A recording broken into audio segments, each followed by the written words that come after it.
Recording. It's recording. Okay, so in short, what we're doing is you should have MetaMask You installed sound like a already. little lower. Can you make I it louder? Is this better? Okay, so A what we're little. like, I'm yelling into the mic and it's an inch from my mouth. There's not much Okay. else I could do. Uh, I'm just putting it to my ear. okay, sorry. So what you want to do is go to your browser, and you should already have MetaMask installed. If you don't have MetaMask installed, you're going to want to go to metamask.io and go ahead and sign up. Just select the download option and then select the install for Chrome. And then from there, it's already in mine, so I'm seeing this option to remove it. But you would select Get, and then just follow the in-app instructions for how to set up and manage your key. Once that's inside of your browser, then the next thing you want to do is what we've done so far. Go to Coinbase and select Sign In. From there, once you've set up, and we know that you've already verified your ID and connected your account, your funding account, then you'll go to buy, sell, and what we did already was we changed the option to buy from its default, which tends to be Bitcoin, to XLM. So I'll just go ahead and in the search type in XLM and select it here. From there I'll type in the amount that I want to get, which is the 200 XLM, and select an account that I want to buy it from. In this case, we'll go with like M&T Bank. So if I select preview buy, it'll show me that I'm getting 571 XLM, which is cool. Price of XLM went up since this conversation started, so we get a little bit less than we did before. Actually, we're getting more, so I guess the price of XLM went down. From there, it says successfully purchased. So it's immediately available if you provided a debit account, a debit card, and not an ACH transfer, like a direct connection to your bank. So now that you have the XLM, we can see here that the balance is here when we select wallet, and here it shows 1412 on mine. It might show the 569 or 571. Whatever the balance is, we want to just make note of that. In this case, it's 1412, right? So what we're going to do now is go to send. Actually, we'll just leave this right here because this is exactly the screen that we need to be at. And then next screen, we'll go ahead and open up SimpleSwap. And once we're here, we're going to select Stellar XLM. So we can just type in XLM and it should pop up. And then from there, we'll go ahead and just type in BEP20.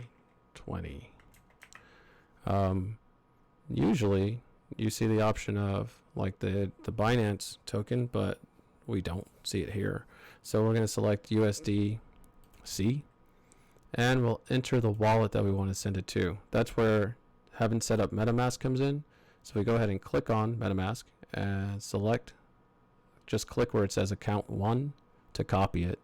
And then in here, we'll go ahead and we'll just right click and select paste. Then we'll select exchange.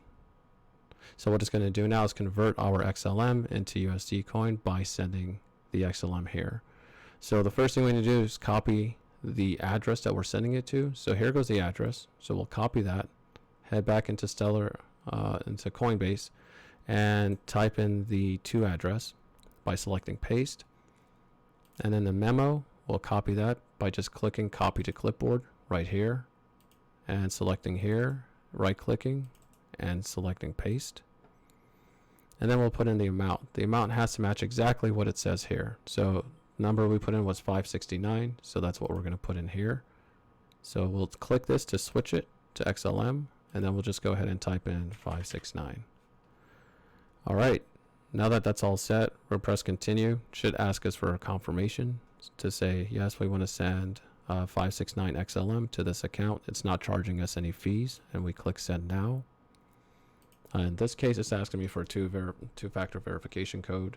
I'm using Google Authenticator. It changes the code every 30 seconds-ish. So I'll just go ahead and type that in. And some cases it sends it to your cell phone, sometimes to your email address.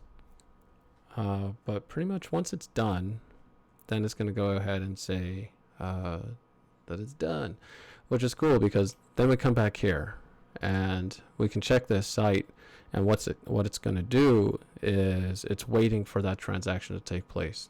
Now, when cryptocurrencies are leaving an exchange, sometimes it takes a little while, about sometimes as little as a minute, sometimes as much as 15 minutes. But what we're doing now is just kind of waiting for that to go through. Getting a call from you. Guessing you. Yes, sir. Hey, so, Mr. Skinner, so I'm guessing you dropped from the call? Oh, your phone is breaking up. You're breaking up as you speak. Okay, got it. So it might have been just the internet connection. So I'm still recording the video. Let's just listen in for now. Or better yet, I think at this point, what I'll do is I'll finish doing the recording, right? And after I'm done. Okay, so it looks like the transfer went through. I pause it. And if you look at the time down here, I'm pretty sure it's changed a lot. And we've got that USDC in the wallet. So let's go ahead and give it a check. Head over to the Binance Smart Chain wallet. You don't have to do this step here. I'm just doing this to check. And I want to add a token. So let's go ahead and just check and see what that is real quick. Boom. 1 transfer. 1 BNB. 16 hours ago. Oh, there we go. There we go. Finance bag. Then we can go ahead and copy this. Copy that. And we'll come here. And we'll select to import tokens. And paste. Select that one. Click next. Import tokens. Bada bing, bada boom. So it shows the tokens are there. Perfecto. All right. Now, since we've got, I'm trying to gather my thoughts. All right, so since this completed and it's good to go, the next thing we want to do is head over to ashtoken.io and select the Buy Now option. When we click Buy Now, it's going to bring us to this exchange where we're going to see, like Ash Token and BNB. What you'll see is the option to connect and your network, connect your wallet to the network, right? And then after you connect it, it's going to ask you if you want to switch over to the Binance Smart Chain network. Just click yes, confirm, yes, confirm. A bunch of stuff coming from MetaMask will pop up here. Yes, confirm to everything. Now, in this case, since we have the USDC, so we can just go ahead and select the USDC option right there. Perfect. And then we have the Ash option right here. So at this time, we can go ahead and select max to convert all of that USDC into Ash tokens. A couple of settings that you have to apply is click on here in settings, change this to instant, and change this to 12. It should be something different for you. You'll need that to cover the network fees and from both the Ash token network and the PancakeSwap. All right, so one thing I've got to do is enable USDC here because I've never used it before. It's going to cost me 23 cents. Not bad. That could end up costing like $15 or $50 on the Ethereum network. So huge savings. That's why we're over here. You're taking a lot more steps, but you're saving hundreds of dollars.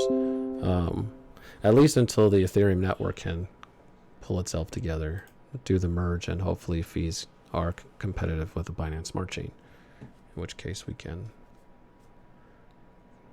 use it. All right, and now it's asking to complete the swap. So we'll go ahead and hit swap. We'll select confirm, waiting for a confirmation. Right here, this pops up on the right hand side, and it says that we're going to go ahead and hit confirm once again.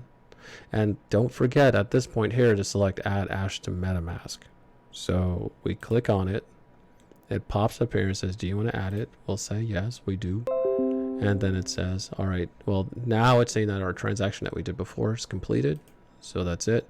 And if we select our MetaMask wallet, you should be on the Binance Smart Chain because it would have sent you there when you came to the site.